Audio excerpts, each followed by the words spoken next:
Chickity, check the microphone 1212. It's your boy Rose G and Sweet Talker. How are you? Hey, yo, we on a bus right now. We're at this festival, Sunda. I'm just gonna interview Vijay, man, Sweet Talker. First things first, where'd you come up with the name Sweet Talker? I could never pronounce it back in the day. Give us the lowdown. So I had a problem because I was always addicted to the sugar, all things sugar in life. And that meant anything that was really sweet.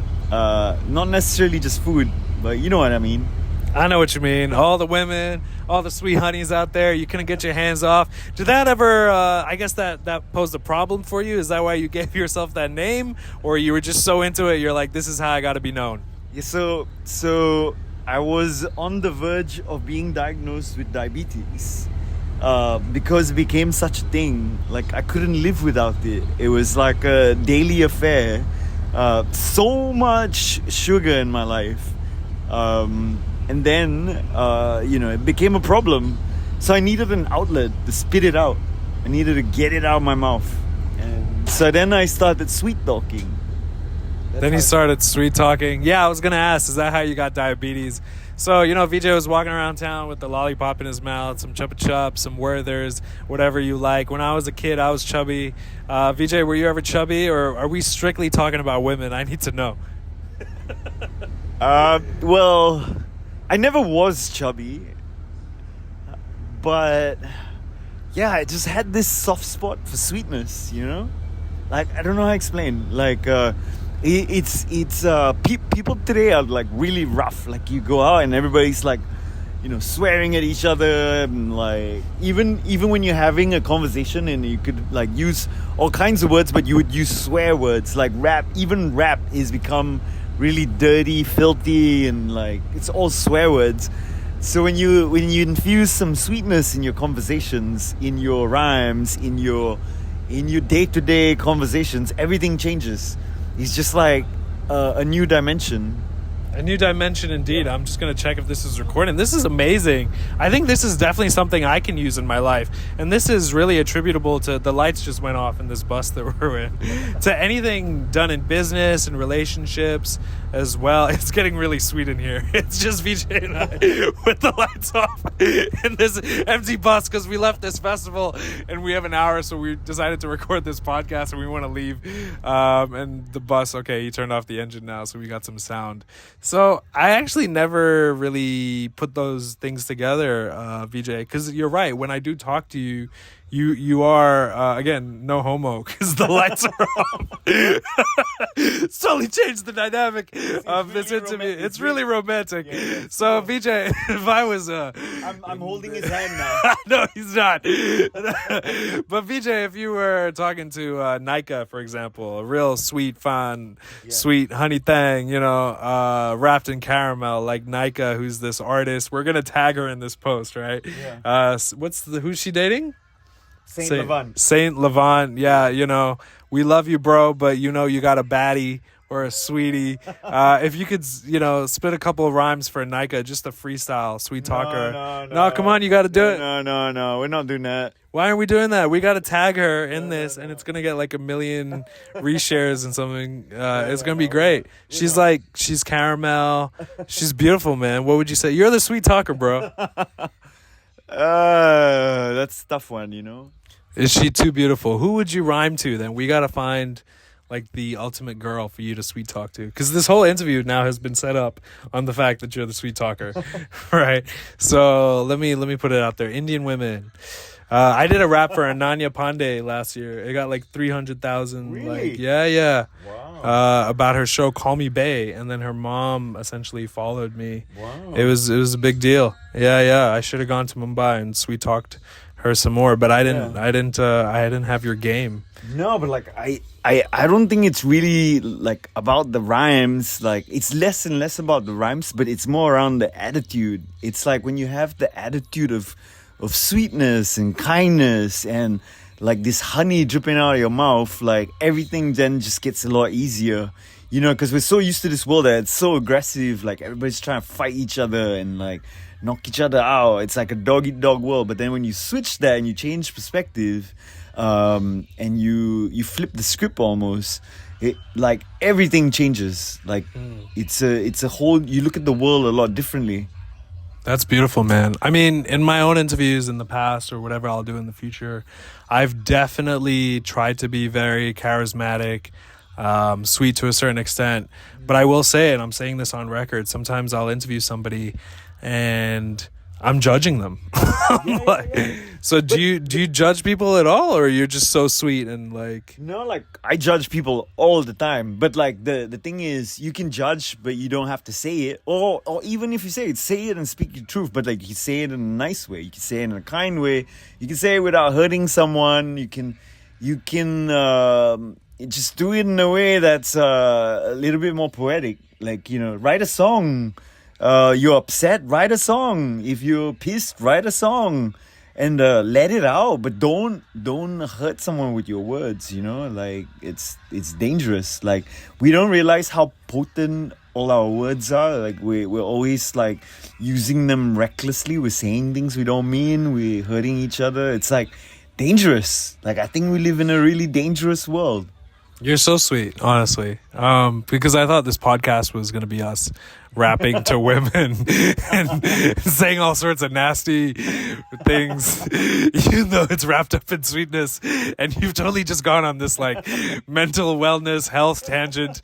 So I'm really not sure what to make of it, but I will try to relate, right? No, but like, don't we have enough of like men speaking ill about women and rap and all that shit where people are just like saying vulgar things to each other? Like, don't we have enough of that? Yeah, does the fair. world need more of that?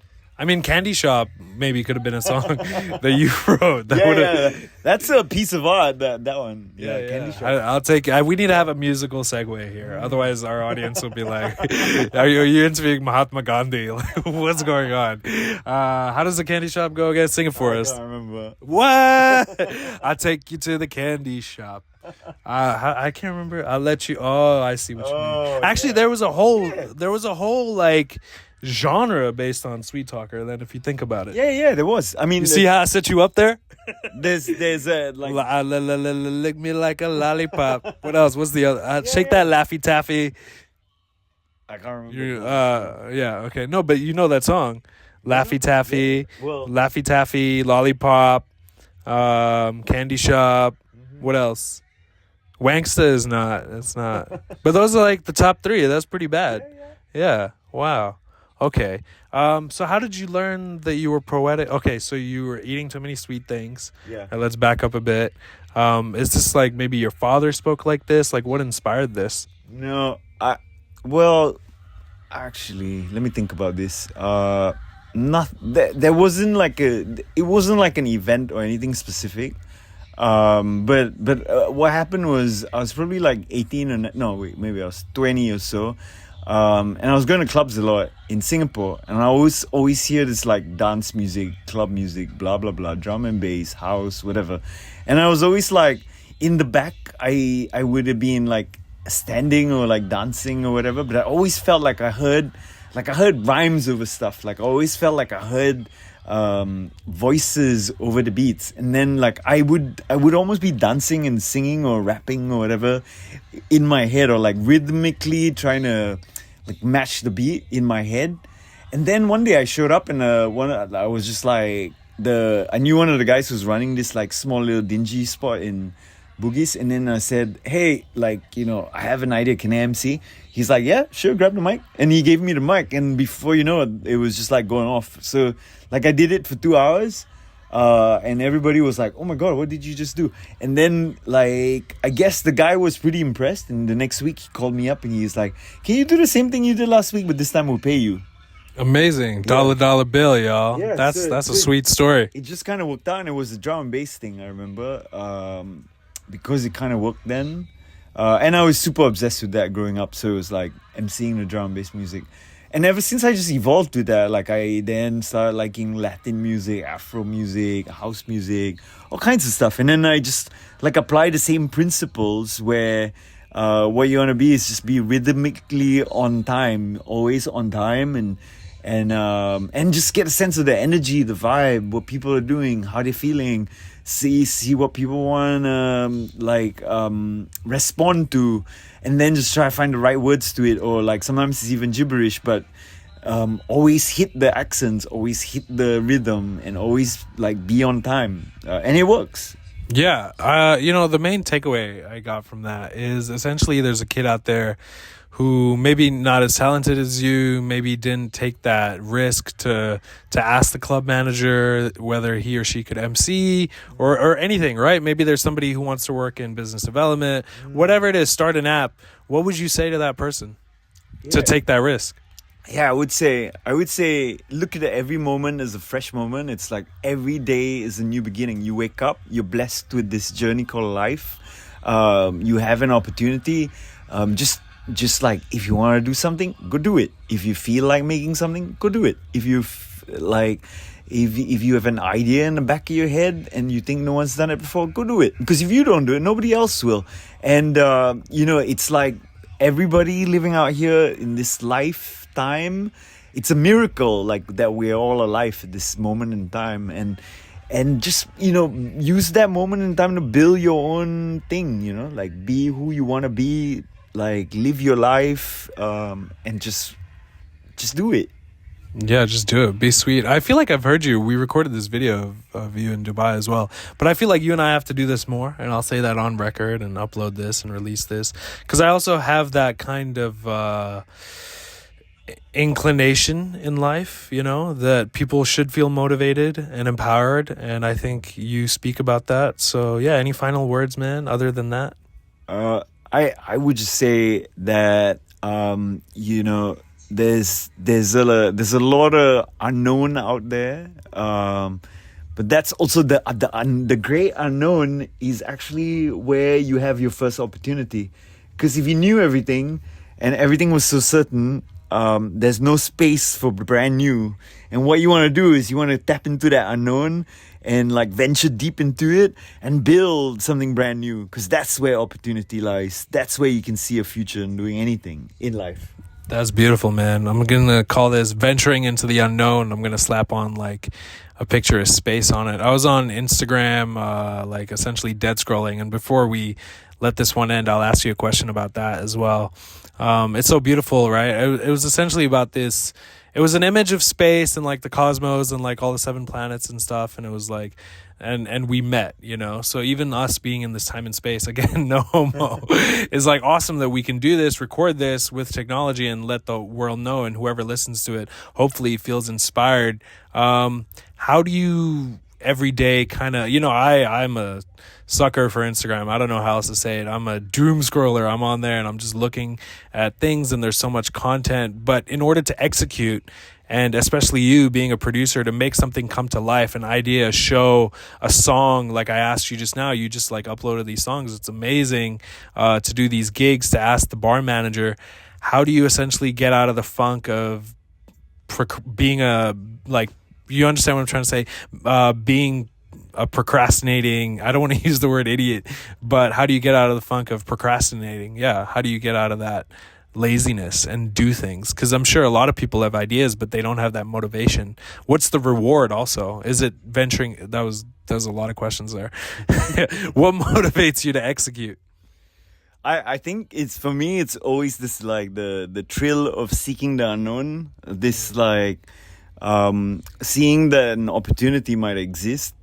And in that opportunity, without having any like intention of making money or having some kind of end goal, I think just looking at an opportunity from the unknown as an opportunity and just going with that is your sort of like starting ground. When you use that as just like, okay, nobody's done this before, or like everybody's doing get ready with me videos, I'm not going to do that. I'm going to do something else because like I want to tap into the unknown.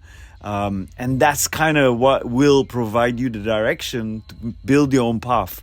Because if you do that on a daily basis to tap into the unknown and just plant new seeds, then you're going, you are making a real difference in the world. You're on the path, basically. When I talk to you, I kind of come up with this concept of, or I just came up with it rather. You're not chasing money, you're chasing this bank of euphoria. Can you speak on that? Because a lot of the times I question myself. Like, I've done some cool things, I'd like to think, and I'm like, oh, but what's the reward? Some more, because I already know I'm cool. And you're a bit older than me, and you've got more life experience. How do you keep chasing into that euphoria, and is it still there? Yeah, so the being and the doing is the reward already. Like, and when you treat like the presence, your being and your doing as the reward, then you don't need to chase anything. Just like being present is the reward in itself. And like, you know, like, and that's why I kind of like emceeing or like performing, because just like being fully in the presence of a performance or doing something in that moment is already the great reward. Even if I don't make any money, don't get anything out of it, I'm like satisfied, because there's a piece of me that's now come out into this world. And you know, but it exists. Yeah, it exists. Something out of nothing. Like, whether it's a painting, it's a job, it's a car, it doesn't matter. It can be like trivial things, but like as soon as you put yourself out there, that's it. You made it. That's the reward. Like, there's nothing more you need to do. Your like your being and your doing is already the reward in itself. Yeah, that's beautiful. I'm gonna go to another music segue of some songs I thought of just now. I'm sure you've heard this. I think you could be like a third member of like Outkast with your. You make me. Yeah. What you're talking about is reminiscent of songs like "I Like the Way You Move," yeah. Da-na-da. And like, I feel like with that attitude, that's how Andre 3000 came up with Caroline. Right, so that's beautiful, man. Yeah. I think we're gonna end it here, or keep going. There's an Outkast song. What's it called? Sorry, Miss Jackson. Sorry, Miss Jackson. Yeah, and that's really about his girlfriend Erykah Badu.